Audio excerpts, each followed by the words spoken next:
Hello, everyone, and welcome again to another Teacher Joseph podcast. Well, it's all hustle and bustle today because we have a food festival. Yes, that's right. I'm sure behind me you can hear all of the noise. You can hear voices, you can hear glasses, and that's because it's not only a food festival, it's a food and drink festival. A food and drink festival means that more focus will be on alcohol than on food. This is the second day of the food festival, and I have to be honest and say it's not quite what I expected. In total, there's 10 cabins, and 8 of those are bars, mini bars, specialist bars, which sell only alcohol like beer or whiskey or vodka.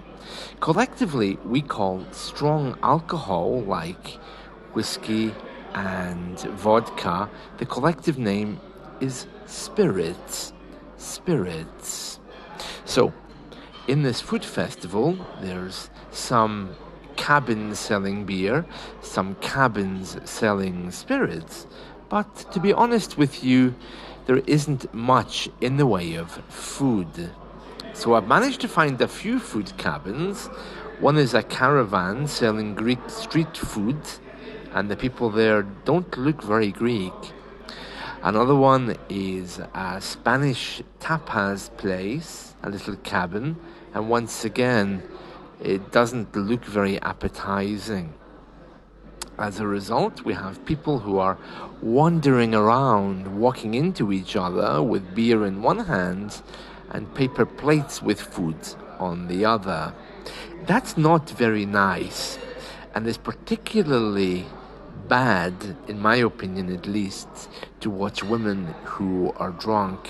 So there's many women here who are carrying beer cans who look even more aggressive than the men do. So that means that this food festival, I'm not enjoying it as much as I would if they were managing to leave aside alcohol. It is my opinion that British people are in real denial about the amount of alcohol they drink. Even our public transport in some parts of the country offer alcohol. And that's not always what people want to see.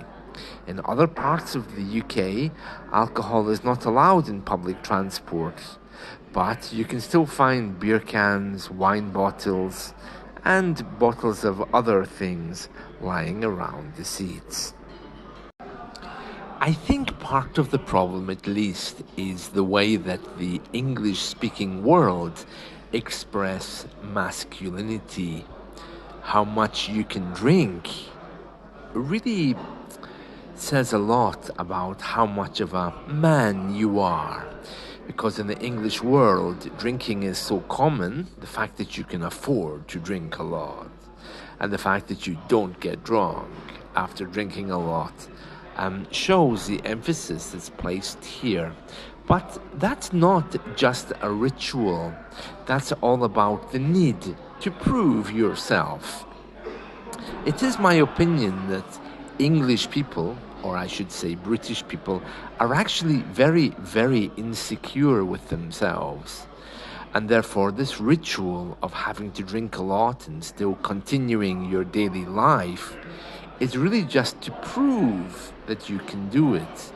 But if you have to prove that you can do it, then that in itself perhaps shows that you're a little bit insecure with who you are. I think my parents' generation were worse than ours because for them, at that time in history, up until Margaret Thatcher came along, we were a nation of workers. It was very industrial, and we more or less had to work in factories if you were poorly educated, and other things, like steelworks, for example, making steel. But these days we all kind of work in offices, or we do servicing jobs, or maybe some people work in IT, information technology. So this kind of stuff makes it very, very difficult to prove yourself. You can't walk away from work saying, oh, well, I've done this job today, because there's no end. You know, if you work in a servicing job, in a call center, for example, it's very hard to see sometimes how your job fits in to something bigger. Or if you work in IT, how your bit of the program contributes to the bigger picture. It's a little bit uncomfortable for many people. So I think many people still have issues of perhaps insecurity. But of course, drinking and eating more or any kind of addictive behavior is not helpful.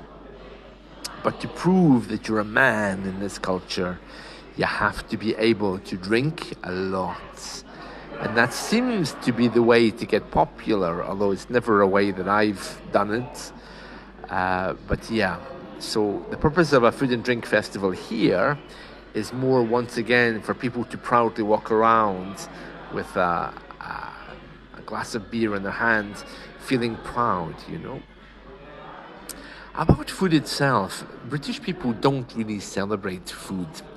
In fact, when I grew up, I just took food because it was nice, it filled my belly, but I didn't taste it. I mean, I don't have any memories of particular dishes that my mother made. I mean, I know what she liked to eat, but I don't have any memories of anything being special on special occasions. And I've concluded that perhaps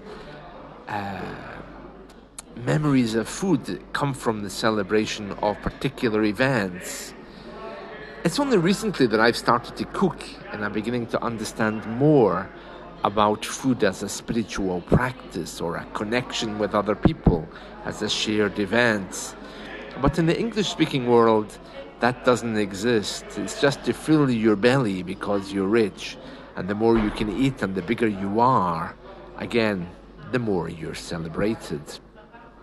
But things are changing fast. Even the whole idea of having a food festival here, despite the fact it's perhaps covered by other alcoholic activities, shows that things are changing. At least now we're looking to food as some kind of alternative way of appreciating who we are and what life is. Well, that's it from me about our food festival today. I hope you've enjoyed this. But if you're coming to the UK, don't expect a lot of food, because we don't really celebrate it. Or perhaps it's better to say, well, you can expect a lot of food, but nothing which you might remember. Bye.